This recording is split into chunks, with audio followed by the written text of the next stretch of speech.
17세기 수학의 혁명을 불러온 직교좌표에 대한 설명을 해드릴게요. 먼저 간단히 직교좌표가 무엇인지를 설명해 드리자면, 그림에서 보이는 것처럼 서로 수직인 두 개의 직선 또는 서로 수직인 세 개의 직선으로 만들어진 좌표를 바로 직교좌표라고 부릅니다. 여기서 말하는 직교라는 것은 서로 수직이라는 뜻이에요. 아무래도 여러분들은 처음에 함수를 배울 때 그래프를 그릴 때는 서로 수직인 두 개의 직선, 가로축을 x축, 세로축을 y축이라는 이런 좌표축에 좌표 평면에 여러분이 그래프를 그리지 않습니까? 함수의 그래프를 그리죠. 그래서 왼쪽 것은 좀 익숙할 거예요. 그리고 좀 더 공부를 하다 보면 공간좌표, 그러니까 우리가 사는 이 세계는 3차원 공간이잖아요. 이 축이 3개가 필요합니다. 하나는 x축, y축, 그리고 z축으로 이루어진 공간좌표도 있습니다. 이 두 개를 모두 직교좌표라고 불러요. 보기에도 굉장히 간단해 보이죠? 그런데 이렇게 간단한 직교좌표가 어떻게 해서 수학의 혁명을 가져오게 되었는지 설명을 한번 시작해 볼게요. 자, 먼저 방금 전에 말씀드린 대로 이 직교좌표는 굉장히 간단합니다. 두 가지가 있는데요. 하나는 2차원 평면좌표가 있고요. 두 번째는 3차원 공간좌표가 있습니다. 2차원 평면좌표는 아주 많이 사용하는 건데, 처음에 여러분들이 중학교 때 그 함수의 그래프를 배우게 되면 이렇게 서로 수직인 두 개의 직선을 긋고요. 가로축을 x축, 세로축을 y축으로 놓고 교점을 원점이라 두지 않습니까? 여기에 x, y 미지수가 두 개인 함수를 만들고 그 함수의 그래프를 그리지 않습니까? 굉장히 좀 익숙한데요. 2차원 평면좌표는 알 거예요. 그런데 대부분의 우리가 이제 살아가는 세계가 그 3차원이다 보니까 평면 좌표뿐만 아니라 공간 좌표도 필요하잖아요. 근데 공간 좌표를 만드는 것도 굉장히 단순합니다. 뭐냐면 지금 이제 회색으로 보이는 부분, 이 x축, y축 평면 좌표인데, 거기에 이 원점이라고 그랬잖아요. 원점에서 x축과 y축이 수직으로 지나는 이런 하나의 축을 만들고 그걸 z축이라고 부르는 겁니다. 그렇게 되면 이 공간 좌표에는 실제 입체 도형이나 입체 그래프를 그릴 수 있어요. 이 두 개를 통틀어서 직교좌표라고 부르는 겁니다. 이 직교좌표를 처음 만든 사람은 프랑스의 수학자 데카르트인데요. 오른쪽에 사진으로 나와 있죠. 이 사람이 바로 수학자 데카르트. 사실은 수학자라고 말하기에는 조금 일반적으로는 수학자보다 철학자로 많이 알려져 있고요. 근대 철학의 선구자라는 평가를 받을 정도로 굉장히 뛰어난 사람입니다. 그런데 이 사람이 23살 되던 그 청년 장교 시절에 이 직교좌표를 만들게 되었는데요. 그에 대한 이야기도 뒤에서 한번 해보도록 할게요. 근데 아무래도 수학의 혁명이라 한다면 그 이전이 17세기 이전의 수학에 대해서도 간단히 이해를 해야지만 어떤 변화가 일어나는지 좀 이해하기 편할 것 같습니다. 그래서 17세기 이전의 수학을 좀 간단하게 설명을 해드릴게요. 수학의 시작은 기원전 3000년으로 보는 것이 일반적인 관점인데요. 기원전 3000년에는 3000년 어떤 시기냐면 고대 메소포타미아 문명이 발원하는 시기입니다. 지금의 그 이라크 지역인데요. 티그리스 강과 유프라테스 강 사이에, 그러니까 메소포타미아라는 뜻 자체가 두 강 사이에 있는 지역이란 뜻인데요. 여러분들이 아마 역사 시간에 한 번쯤은 배웠겠지만 아무래도 메소포타미아라는 말보다는 바빌로니아라는 말을 아마 더 많이 들었을 겁니다. 여러분이 아마 바빌론 탑 이런 얘기도 들어봤을 거예요. 이 문명을 이룬 사람은 고대 수메르인들이었는데요. 굉장히 발전된 수학을 가져왔습니다. 잠시 후에 한 가지 예를 들어 드릴 건데, 기원전 3000년에 발원한 그 수학이 메소포타미아에서 이제 수학이 정립이 됐고요. 근데 그 수학이 바로 이제 인접한 국가, 인접한 문명이죠. 이집트 문명이 교류와 경쟁 관계에 있었는데 여기 자연스럽게 전파가 됐을 거로 예상이 되고요. 메소포타미아 문명과 인더스 문명, 지금의 이제 인도인데요.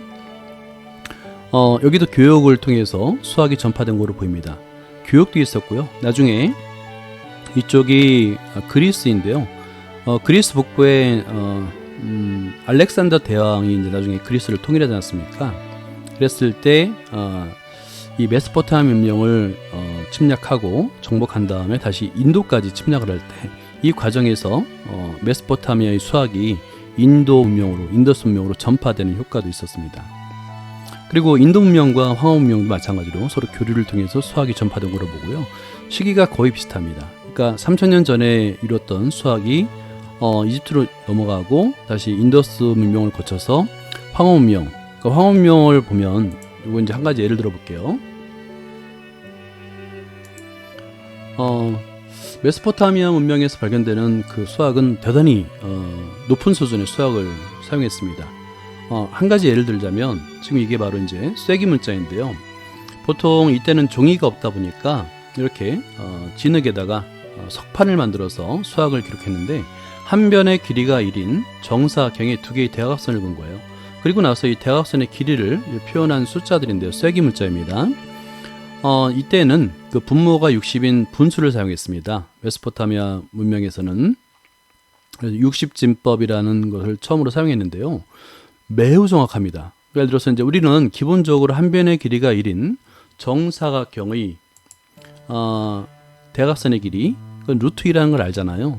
피타고라스를 이용해서 1.414. 그런데 이때 메소포타미아 문명인들이 찾았던 요거 이제 분수로 표현되는데 소수 5째짜리까지 아주 정확합니다. 굉장히 이것뿐만 아니라 하나의 예를 든 거고요. 굉장히 뛰어난 수학적 실력 가지고 있었고 이 수학이 인접 국가인 이집트 문명으로 전파되는데 이때는 이집트에서는 고대 나일강 유역에 그 매년 일정 기간에 나일강이 범람하면서 토지 측량에 대한 많은 어려움이 있었고 수학자들이 이 분야에 대해서 집중적으로 연구하다 보니까 이집트에서는 특히나 기하학이 굉장히 발전했습니다. 그래서 여기 보면 이 파피루스에 종이 대신 썼던 파피루스인데요. 여기 보면 이 도형에 관련된 문제들이 굉장히 많습니다. 기하학이 상당히 발전했는데 문제는 뭐냐면 이게 왜 그런지에 대한 증명이 아니라 이걸 이용해서 이 성질을 이용해서 어떤 문제를 해결할 수 있는지를 주로 관점으로 뒀던 거예요. 그리고 여기 보면 인더스 문명에서는 우리가 대표적으로 0을 빼놓을 수가 없습니다. 0을 처음으로 발견한 민족 문명이라고 우리가 이제 이해하고 있는데 이게 사실은 0의 개념을 처음 가지고 있던 것은 메소포타미아 문명이었습니다. 메소포타미아 문명에서는 0을 없는 수, 빈 공간으로 표현했거든요. 근데 그게 어떻게 인더스 문명으로 전파되는지 여러 가지 설이 있는데 대표적인 것은 아까 말씀드린 대로 알렉산더 대왕이 메소포타미아 지역을 정복하고 이어서 인도까지 침략을 하게 되는데 이때 당시에 영의 개념이 수학도 전파가 됐거든요. 영의 개념을 전파해 준 것으로 받아들이고 있습니다. 그리고 이제 이보다는 조금 이제 인더스 문명보다는 약간 늦었지만 황호 문명, 지금의 중국이죠. 중국에서도 수학은 굉장한 수준을 발전했습니다. 이게 이제 구장산술이라고요. 기원 전후에 이제 쓰여진 걸로 알고 있는데 기원 후로 이제 보는 관측이 대다수입니다. 굉장히 많은 방정식 문제가 나와 있고요.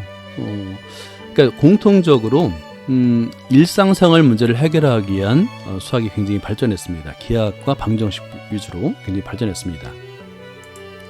자, 그런데 이들 수학이 어디로 전파되냐면 고대 그리스로 넘어갑니다. 나중에 설명해 드리겠지만 고대 그리스의 수학에서 수학자들이 대거 이집트의 알렉산드리아 도서관으로 유학을 갑니다. 거기서 이집트 수학을 배워서 다시 그리스로 오는데요. 이때 현대 수학이라고 볼 수 있는 그러니까 현대 수학 개념으로 수학 개념이 처음으로 탄생하게 되는데 그게 뭐냐면 바로 유클리드의 원론이에요. 지금 그림 속에 나와 있는 이 사람이 이제 유클리드인데요. 유클리드가 쓴 원론은 BC 320년경에 총 13권으로 되어 있어요. 그래서 평면기하, 정수론, 입체기하에 대한 내용을 수록하고 있는데 이 유클리드의 원론을 현대 수학의 출발점, 탄생되었다, 이 출발점으로 보는 시각이 대다수입니다. 다시 한번 설명해 드리자면 유클리드가 쓴 원론이라는 책은 어떤 내용을 담았냐면 3000년 역사, 그러니까 메소포타미아 문명에서 시작된 3000년 역사의 수학을 집대성한 책이에요. 단순히 그 내용을 정리한 것이 아니라 그 내용들 중에서도 그리스인의 수학적 관점, 가치관을 기준으로 정리를 했는데 그 그리스인의 수학적 관점이라고 뭐냐면 여러분 그 동영상에서 이전에 만든 건데요. 수학이란 무엇인가를 꼭 한번 찾아보세요. 거기 보면 그리스인의 독특한 세계관을 제가 설명했는데 어떤 세계관을 가지고 있냐면 영원히 변하지 않은 성질을 탐구하는 하나의 도구로서의 수학을 생각했던 거예요. 그러니까 참이라고 증명되지 않은 것은 수학이라고 인정하지 않았던 거예요. 유클리드는 그런 관점으로 원론을 썼던 겁니다.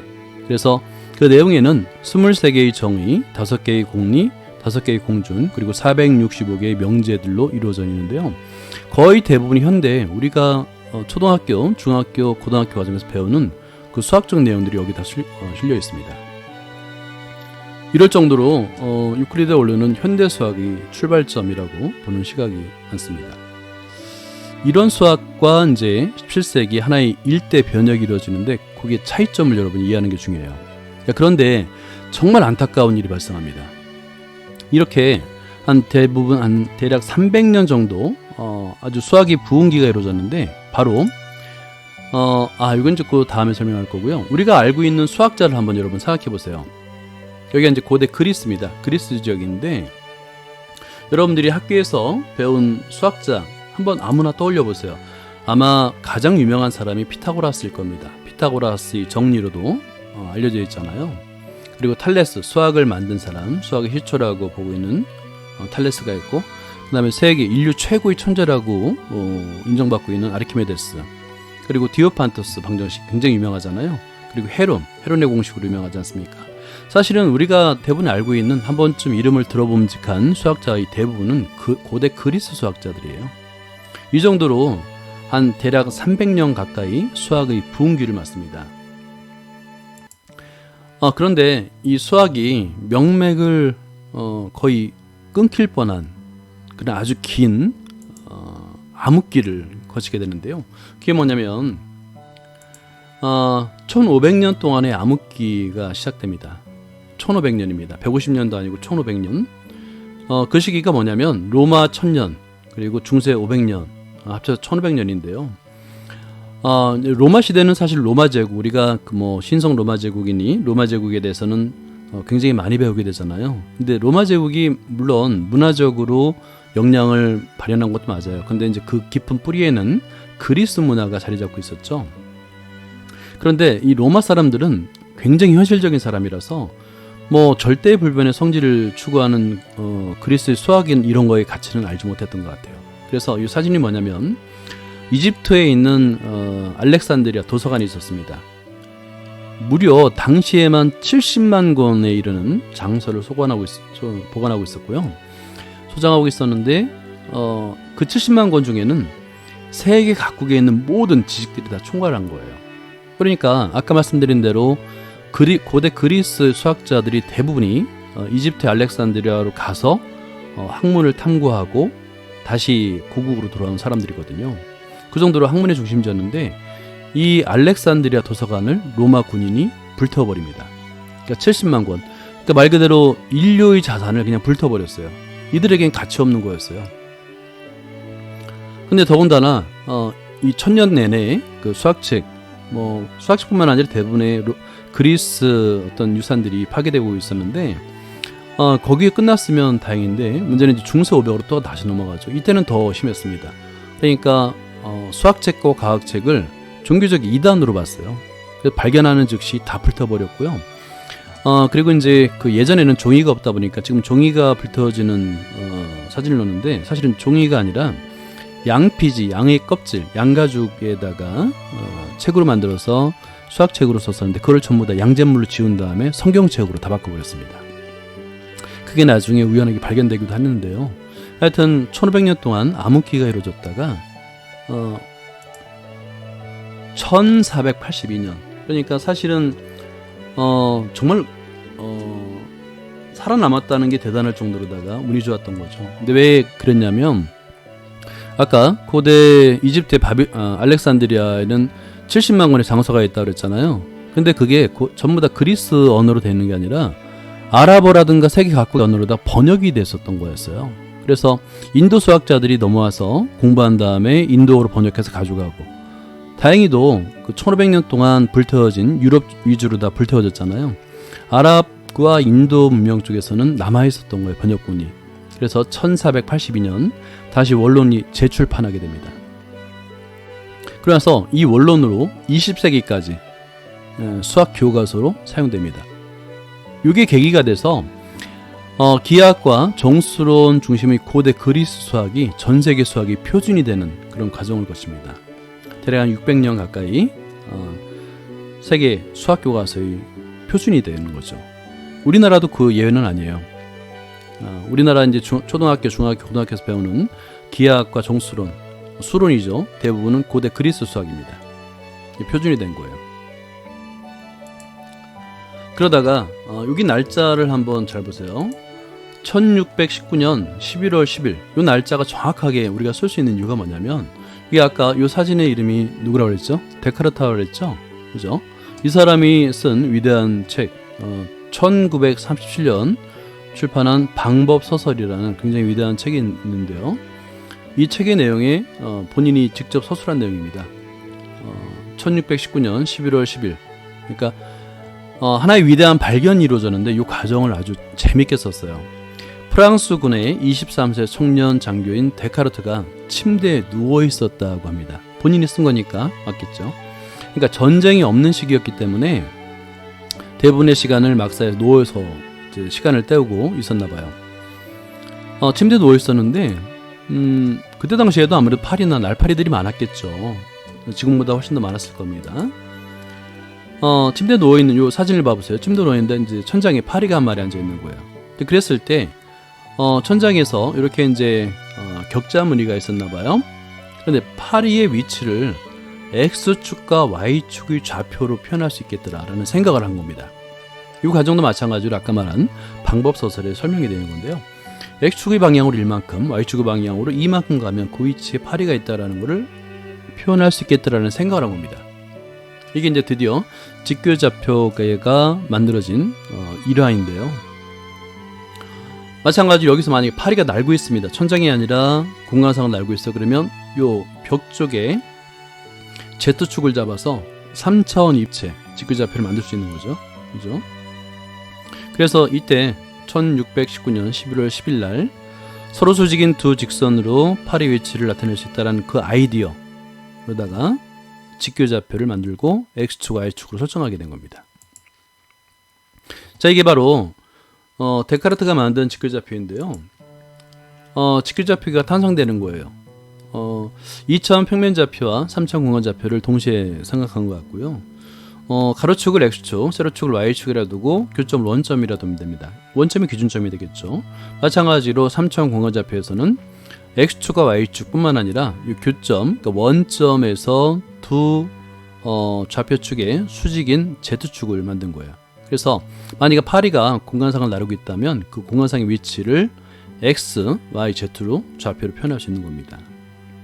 자, 그런데 이렇게 단순해 보이는 좌표가 과연 어떤 수학의 혁명을 불러왔을까요? 한번 생각해 보세요. 이 대목을 이해하는 게 제일 중요합니다. 직교좌표가 불러온 수학의 혁명. 자, 왼쪽을 볼까요? 여러분 그 고정기하라고 부를게요. 구분하기 위해서. 그러니까 고대 그리스인들이 만든 고정기하. 어떤 거냐면 평면상에 도형을 그리는 거예요. 평면상에. 예를 들어서 원을 한번 생각해 보죠.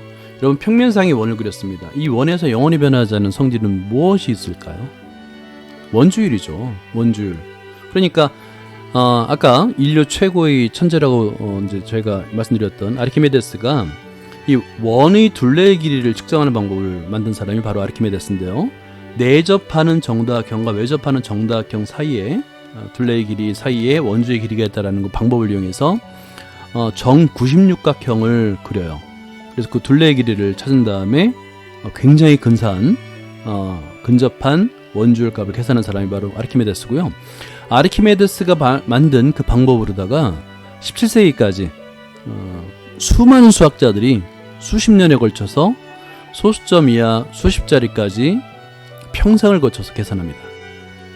더 이상 탐구할 게 없잖아요. 그죠?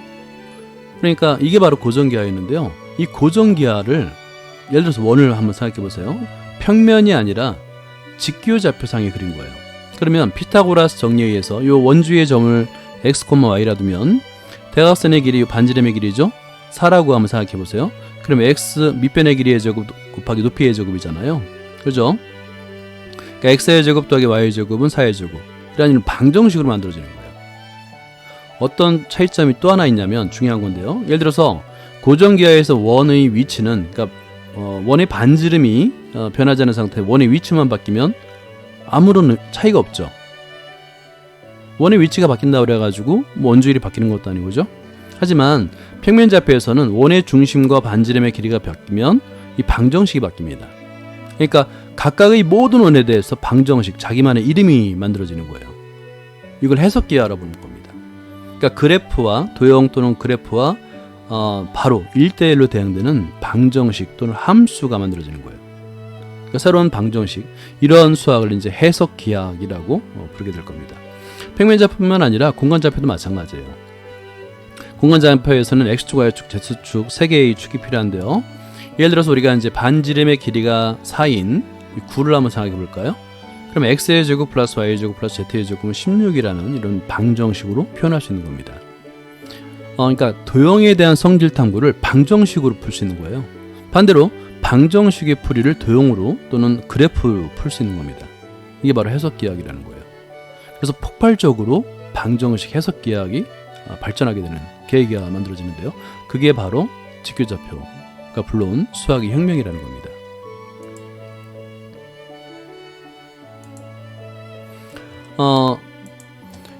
원뿐만 아니라 여러분들이 아마 이제 여러분들이 그 처음 그래프를 그리게 될 때 1차원 직선, 그러니까 직선의 그래프를 배우게 되고, 그 다음에 2차원 곡선도, 포물선도 배우게 되잖아요. 예를 들어서 y는 x의 제곱이라는 포물선을 이렇게 직교좌표에 그릴 수 있고요. 그리고 뭐 여기서 이제 x의 제곱의 개수에 따라서 이 포물선의 모양이 좀 변하죠. 폭이 변하죠. 그 다음에 포물면인데요. x의 제곱 플러스 y의 제곱은 z, 이렇게. 그러니까 함수나 방정식을 이용해서 그래프를 다 그릴 수 있습니다. 수학의 한 새로운 분야가 만들어진 거예요. 그래서 직교좌표가 수학 분야에 정말 엄청난, 거의 이제 수학은 그 직교좌표계가 만들어지기 전까지 수학은 정말 더 이상 수학은 탐구할 게 없을 정도로 300년 동안 많은 수학적 발전이 이루어졌는데 이제 침체기였어요. 침체기였는데 이 직교좌표계가 만들어지면서 수학의 진짜 부흥이 이루어졌던 거죠. 자, 그런데 17세기에 또 하나의 비슷한 시기에 엄청난 수학적인 사건이 하나 발생하는데 바로 이게 미분입니다. 17세기에 미분이 발견돼요. 거의 비슷한 시기에 두 사람, 뉴턴과 라이프니츠에서 동시에 미분이 만들어지는데, 이 미분에 대해서는 여러분 꼭 동영상, 미분이란 무엇인가 동영상을 꼭 찾아보세요. 굉장히 재밌고요. 그걸 이해하는 것이 이해할 필요가 있습니다. 두 사람이 미분 논쟁이 발생해요. 그러니까 맨 처음에 미분을 만든 사람이 누구냐에 대한 논쟁이었는데, 그 당시에는 뉴턴이 승리를 했어요. 근데 뉴턴은 수학자가 아니라 물리학자였습니다. 그러니까 어떤 목적으로 미분을 만들었냐면 움직이는 물체의 순간 속력을 계산하기 위해서 미분을 만들었고요. 반면에 라이프니츠는 수학자였습니다. 독일 수학자였는데요. 라이프니츠는 곡선 위에 한 점에서의 접선의 개념으로 미분을 생각했던 거예요. 그러니까 서로 다른 목적으로 만들어서 사실은 두 사람 모두 각자 독창적인 아이디어가 있었다고 보는 것이 맞습니다. 이 미분과 직교좌표계가 결합하면서 엄청난 수학 및 과학적 발전이 이루어집니다. 해석기하학 중심의 현대수학이 이제 본격적으로 시작되는데요. 이 해석기하학이라는 게 뭐냐, 아까 말씀드린 대로 직교좌표계 위에 그려진 함수의 그래프 또는 도형을 말하는데, 이 함수의 그래프가 고정기하학 전혀 무관한 게 아니에요. 다 그 근본적인 개념을 이용해서 그래프를 그려주는 겁니다. 예를 들어서 y는 탄젠트 x의 그래프인데요. 요거 그리는 과정도 여러분 유튜브에 동영상으로 올려놨으니까 꼭 한번 봐보세요. 굉장히 그래프가 어려워 보이지만 사실은 직각삼각형의 밑변의 길이분의 높이입니다. 그걸 이용해서 y는 탄젠트 x의 그래프를 그릴 수가 있는 거예요. 이처럼 해석계학은 분야가 굉장히 이제 다양하게 만들어지는데요. 함수 한 가지만 보더라도 다항함수, 그 다음에 유리, 무리함수, 상악함수, 지수함수 등 이 함수와 방정식은 또 연계가 되잖아요. 굉장히 많고 나중에 이제 미적분과 결합하면서 과학 문명의 이론적 토대가 만들어집니다. 그래서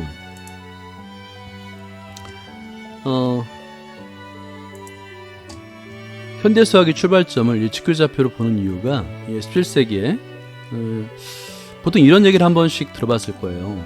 수학은 17세기 이전과 이후의 수학으로 나눠진다. 이런 얘기를 아마 나중에 수학을 공부하면 한 번쯤은 들어보게 되는데요. 17세기 이전과 이후로 나누는 그 기준이 뭐냐면 지금 보여지는 직교좌표, 평면좌표 또는 공간좌표를 말합니다. 이 직교좌표계가 도입되기 이전과 이후의 수학은 굉장히 다른 겁니다. 새로운 수학이라고 볼 수도 있어요. 거의. 예를 들어서 직교좌표계가 없었다면, 그러니까 이때의 직교좌표계는 이제 미분과 결합한 거죠.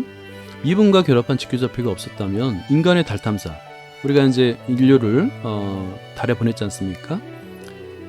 달 탐사, 그리고 보이저호의 태양계. 여러분, 보이저호가 지구에서 발사돼서 화성, 목성, 토성, 천왕성, 해왕성,冥왕성 이런 걸 다 탐사했지 않습니까? 그런데 궤도가 다 달라요. 각각의 그 위성들의 궤도가 다 다르지 않습니까? 행성들이 도는 속도도 다르고요. 그걸 전부 다 탐사할 수 있는 이유가 뭐였냐면 엄밀하고 정확한 계산, 궤도 계산이었는데 그거는 직교좌표계와 그 다음에 미분이 없었다면 불가능했습니다. 그러니까 엄청난 과학의 발전을 이뤘던 것이 그 토대가 바로 직교좌표였다라고 볼 수 있는 겁니다. 간단하게 얘기해서 직교좌표가 불러온 수학의 혁명인데요. 여러분 그 17세기 이전과 17세기 이후라는 이 표현 기억을 해주기 바라고요. 17세기 이전의 수학을 우리는 고전기하학이라 부릅니다. 그리고 17세기 이후, 그러니까 직교좌표계가 도입된 이후의 수학을 해석기하학이라 부릅니다. 함수, 그래프, 방정식, 함수, 방정식 모든 걸 포괄합니다. 이 해석기하학 외에 미분이 꽃을 피울 수 있었던 거예요. 이해되나요? 그러니까 여러분들은 과연 17세기에 무엇이 수학적 혁명을 불러왔는지 그걸 이해하는 것이 굉장히 중요합니다. 바로 직교좌표계였다 라고 생각합니다. 마지막으로 이 데카르트의 직교좌표계가 과연 수학에 어떤 변화를 불러왔는가에 대한 여러분이 이해를 하고 수학을 공부했으면 좋겠어요. 그러니까 수학에서 몇 번의 아주 위대한 그 발견의 시대가 있었는데 첫 번째가 바로 유클리드의 원론이었어요. 기원전 320년경에 쓰였던 유클리드의 원론, 그게 바로 현대 수학의 출발점이었습니다. 엄밀한 수학의 엄밀성을 바탕으로 수학을 완성한 책이라고 하는데요. 그 책을 바탕으로 우리가 수학을 배웠던 거예요. 그리고 두 번째가 뭐였냐면 바로 데카르트의 직교좌표계입니다. 1500년 동안의 암흑기 동안에 잊혀졌다가 이후에 1482년에 이제 수학 물론이 재발간되고 수학의 부흥기가 됐지만 더 이상 연구할 게 없었어요. 소수의 성질, 그 다음에 뭐 원주율 계산, 그 외에는 없었거든요. 그러다가 이제 직교좌표가 만들어지면서 당시에 또 미분과 결합하면서 엄청난 폭발적인 수학의 발전이 이루어졌던 거죠. 현대 정보과학 기술의 바탕이 바로 데카르트의 직교좌표계라고 이해하면 됩니다. 오늘 설명 여기까지만 하고요. 여러분들이 직교좌표계, 그러니까 그래프를 배울 때, 함수와 그래프를 배울 때 좀 힘들고 어려운 점이 있을 겁니다. 하지만 직교좌표계가 가지는 의미를 좀 이해하고 수학 공부를 한다면 도움이 될 것 같아 이 영상을 마련했습니다. 여기까지입니다.